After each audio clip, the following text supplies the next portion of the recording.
Human rights పీడబ్ల్యూఏఓ TV channel ప్రేక్షకులకు human rights PWA సంస్థ తరపున హృదయపూర్వక నమస్కారాలు తెలియపరుస్తూ ఈరోజు మనం చర్చించే అంశం వచ్చేసి శాసనసభ బడ్జెట్ సమావేశాలు ఈరోజు జరుగుతున్నాయి కనుక నిన్ననే మన రాష్ట్ర ప్రతిపక్ష నాయకుడైనటువంటి కేసీఆర్ గారు, మాజీ ముఖ్యమంత్రి గారు, వారు మరి యొక్క పార్టీ సభ్యులందరికీ శాసనసభ బడ్జెట్ సమావేశాలలో ఏ విధంగా ప్రసంగించాలి అనే అంశం మీద వీరు వారి యొక్క దిశానిర్దేశాలను చేయడం జరిగింది. ఆ అంశాన్ని మనము వివరాల్లోకి వెళ్ళి చూద్దాం. అంటున్నారు మన కేసీఆర్ గారు ఏమనంటున్నారంటే, తిట్టడం కాదు ఆధారాలతో నిలదీద్దాం అంటున్నారు. ఈ శాసనసభ బడ్జెట్ సమావేశాలలో తిట్టొద్దు, ఆధారాలతో నిలదీద్దాం అంటున్నాం. ఇది చాలా కరెక్ట్ వర్డ్. దీని గురించి గత వీడియోలో కూడా నేను చెప్పడం జరిగింది. తిట్టుకోవడం అనేది సమంజసం కాదు. ఒక క్రమబద్ధమైన ఒక రాజ్యాంగబద్ధమైన భాషలో ప్రశ్నిస్తూ ప్రజలకు మేలు జరిగే విధంగా ప్రతిపక్షాలైనా, ప్రజాసంఘ నాయకులైనా, అధికార పార్టీ నాయకులైనా ఎవరైనా కూడా వాళ్ళ వైఖరి ఆ విధంగా ఉంటే బాగుంటుందని చెప్పి నిన్ననే ఒక వీడియోలో మనం చెప్పుకోవడం జరిగింది. ఈరోజు కేసీఆర్ గారు ఈ విధంగా అనడం చాలా సంతోషకరంగా ఉంది. చాలామంది అంటుంటారు కేసీఆర్ గారు ఈ తిట్టడం అనేది వాస్తవంగా కేసీఆర్ అధికారంలోకి వచ్చినప్పటి నుంచే స్టార్ట్ అయిందని చెప్పి అంటున్నారు. సరే, అది స్టార్ట్ మీరే చేసిర్రు, దాన్ని తిట్టడం అనే దాన్ని అంతం కూడా మీరే చేస్తున్నారని చెప్పి మేము చాలా సంతోషంగా ఫీల్ అవుతున్నాం. ఇంకా వివరాల్లోకి వెళ్ళి చూద్దాం. ఉభయ సభల్లో సర్కారును ప్రశ్నిద్దాం, కాంగ్రెస్ అవినీతి ప్రజా వ్యతిరేక విధానాలపై పోరాడదాం. మంచిది, ప్రతిపక్షం చేయవలసిన పనే అది. అధికారంలో ఏ పార్టీ ఉన్నా కూడా ఆ పార్టీ యొక్క అవినీతి పైన, అలాగే ప్రజా వ్యతిరేక విధానాలు ఏవైతే ఉంటాయో వాటి మీద పోరాడటమే ప్రజా సంఘాలు, ప్రతిపక్ష నాయకులు చేసే పనే అది. పార్టీపై దుష్ప్రచారాన్ని తిప్పికొడదాం, బీఆర్ఎస్ నేతలకు కేసీఆర్ దిశానిర్దేశం. Very good. 19న రాష్ట్ర బడ్జెట్, నేటి నుంచి శాసనసభ సమావేశాలు. ఉదయం 11 గంటలకు గవర్నర్ ప్రసంగం. ఈరోజు ఉదయం 11 గంటలకు గవర్నర్ గారి యొక్క ప్రసంగం ఉంది శాసనమండలిలో.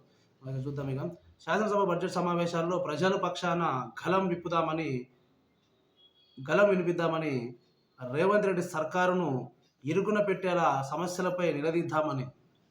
రేవంత్ రెడ్డి సర్కారును ఇరుకున పెట్టేలా సమస్యలను నిలదీద్దామని అంటున్నారు. ఎవరు? మాజీ సీఎం కేసీఆర్ గారు. ఇక్కడ ప్రజలకు న్యాయం జరిగేలా రేవంత్ రెడ్డిని నిలదీద్దామంటే బాగుంటుందని మా ఉద్దేశం. కానీ ఇక్కడ ప్రజలకు జరిగిన అన్యాయం మీద మీరు ఆలోచించాలి తప్ప వ్యక్తిగతంగా ఆలోచించొద్దు కేసీఆర్ గారు. ఇక్కడ మీరు ఏమంటున్నారంటే, రేవంత్ రెడ్డి సర్కారును ఇరుకున పెట్టాలని ఆలోచన కన్నా ప్రజలకు న్యాయం జరిగేలా సమస్యలపై నిలదీద్దామని అంటే బాగుంటుంది. ఇక్కడ మీరు అన్నారు, రేవంత్ రెడ్డి సర్కారును ఇరుకున పెట్టేలా సమస్యలపై నిలదీద్దామని బీఆర్ఎస్ ఎమ్మెల్సీలతో ఆ పార్టీ అధినేత మాజీ సీఎం కేసీఆర్ అన్నారు. అయితే సభలో అధికార ప్రతిపక్షాలు తిట్టుకునేలా కాకుండా ఆధారాలతో ప్రభుత్వాన్ని ప్రశ్నించాలని, అధికారిక పార్టీ అబద్ధపు ప్రచారాలకు కళ్ళెం వేయాలని సూచించారు. ఇది మంచి వర్డ్. అధికార పార్టీ ఏవైతే అబద్ధపు ప్రచారాలు ఏమైనా చేస్తుందని మీరు అంటున్నారు కదా, అది నిజంగా అబద్ధపు ప్రచారాలు చేస్తే వాటి కళ్ళెం వేయడానికి మనం ప్రయత్నం చేయాలంటున్నారు. అది కూడా ఏ విధంగా, తిట్టుకునే విధంగా కాకుండా ఆధారాలతో ప్రభుత్వాన్ని ప్రశ్నించాలని చెప్తున్నారు. చాలా సంతోషం. దీనికి చాలా సంతోషిస్తున్నాం. మొట్టమొదటగా నేనైతే చాలా సంతోషపడుతున్నాం. మనం చూస్తున్నాం, ఇప్పుడున్నటువంటి ప్రతి రాజకీయ పార్టీ వాళ్ళు ఒకరి మీద ఒకరు దుష్ప్రచారాలు, వల్గర్ లాంగ్వేజ్ మాట్లాడుకోవడం అనేది ఎక్కువ కనపడుతుంది. ఎంత తిడితే అంత ఫేమస్ అవుతారు లీడర్స్ అనే ధోరణి కనపడుతుంది ప్రజలలో.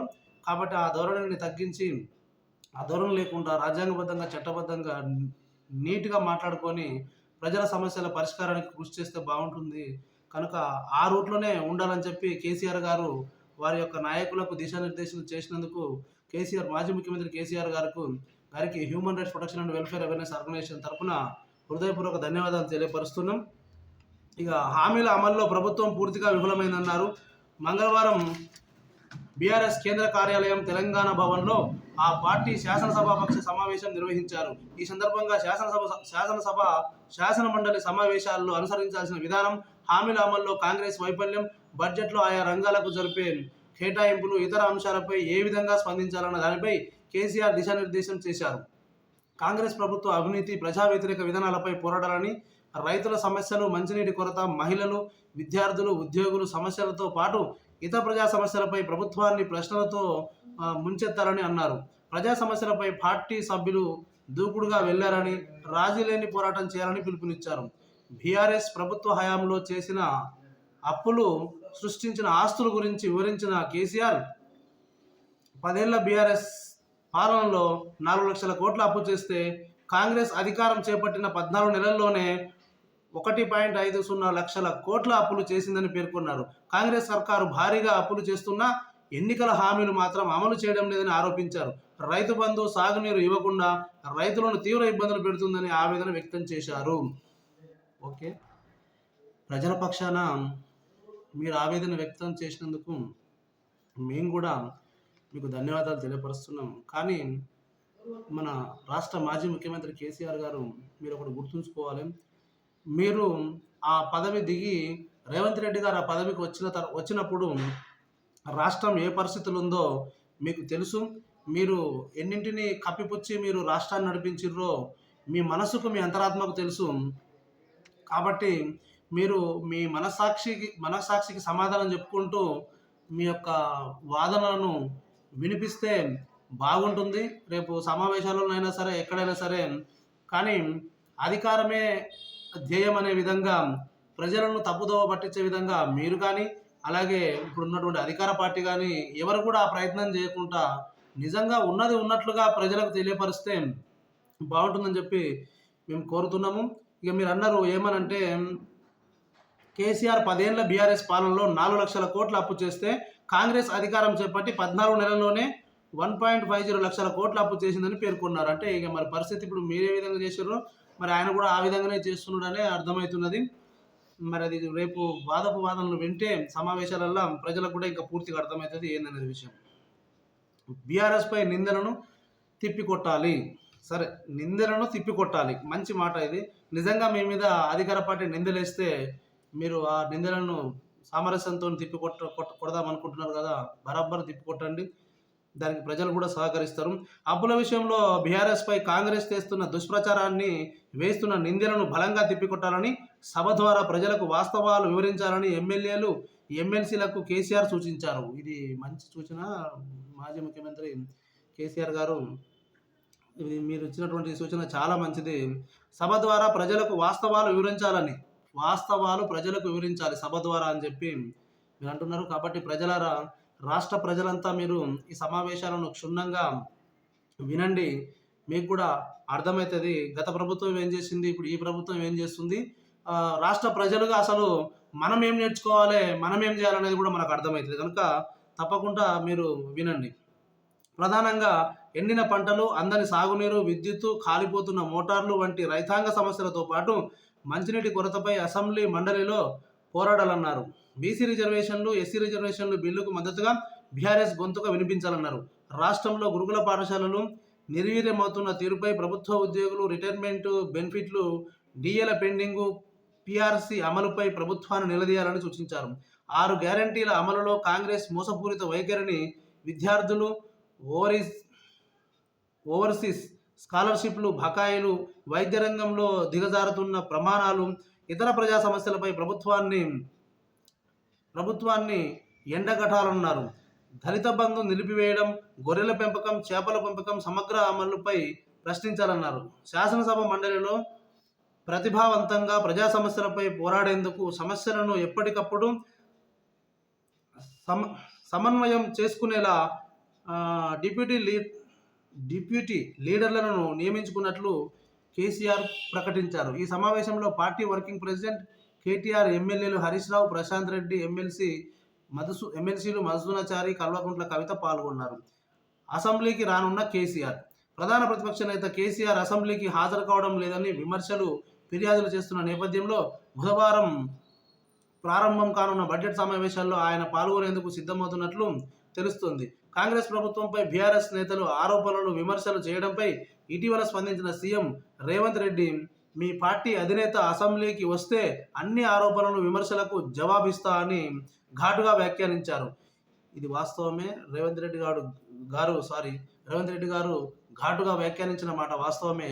నిజంగా కూడా సీఎం కేసీఆర్ గారు అసెంబ్లీకి సమావేశాలకు హాజరైనప్పుడు వీరిద్దరి సంభాషణ ఇది చాలా ప్రజలకు ఉపయోగకరమైన సంభాషణ. మనం ఈ సంభాషణను ప్రజలంతా తప్పక వీక్షించాలి.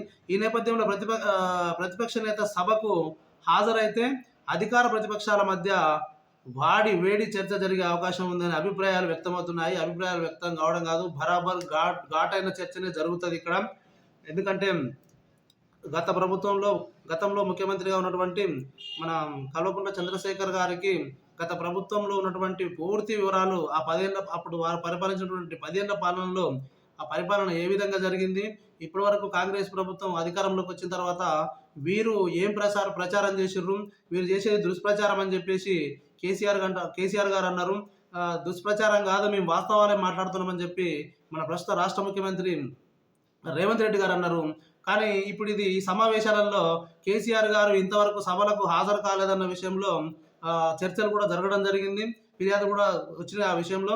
కాబట్టి వారు హాజరవుతున్నారు కనుక ఇప్పుడు వాస్తవాలు బయటకు వచ్చే అవకాశం ఉన్నది కనుక ప్రజలంతా ఈ వాస్తవాలను గమనించి మనం ఏ విధంగా ముందుకెళ్లాలన్నది ప్రజలమైన మనము ఆలోచించుకోవాలని చెప్పి నేను మన తెలంగాణ రాష్ట్ర ప్రజలందరికీ తెలియపరుస్తున్నాను. మీ పార్టీ అధినేత అసెంబ్లీకి వస్తే అన్ని ఆరోపణలు విమర్శలకు జవాబిస్తామని ఘాటుగా వ్యాఖ్యానించారు మన సీఎం రేవంత్ రెడ్డి గారు. ఈ నేపథ్యంలో ప్రతిపక్ష నేత సభకు హాజరైతే అధికార ప్రతిపక్షాల మధ్య వేడి చర్చ జరిగే అవకాశం ఉందని అభిప్రాయాలు వ్యక్తమవుతున్నాయి.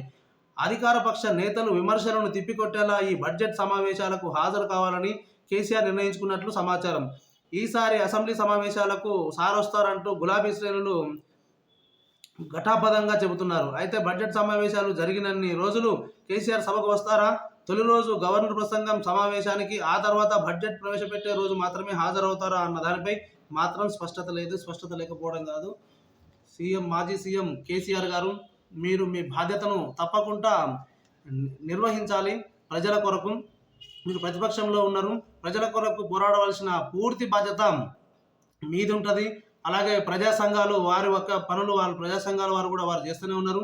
మీరు కీలకమైన పాత్ర మీరు పోషించి ప్రజల యొక్క సమస్యల గురించి ప్రభుత్వాన్ని నిలదీయడంలో మీరు ముందుండాలి. కానీ ఈ విధంగా వెనకకుండి ఇంకా కూడా ఓన్లీ గవర్నర్ సమావేశానికి హాజరవుతారా, లేదంటే హాజరయ్యి మళ్ళీ బడ్జెట్ ప్రవేశపెట్టే రోజు మాత్రమే వస్తారా, అన్ని రోజులు వస్తారా రారా అని చెప్పి ఇంకా అనుమానాస్పదంగానే ఈ వార్తలు వస్తున్నాయి. కనుక మీరు ఈ విధంగా ప్రవర్తించడం అనేది ఇది ప్రజలకు నష్టకరమైన విధానం ఇది. కాబట్టి మీరు ప్రజల కొరకు మీరు తప్పకుండా సమావేశాలకు హాజరయ్యి ప్రజల పక్షాన మీ గలం విప్పాలని చెప్పి human rights protection and welfare awareness organisation తరఫున మేము మిమ్మల్ని కోరుకుంటున్నాం. థ్యాంక్ యూ, ధన్యవాదాలు.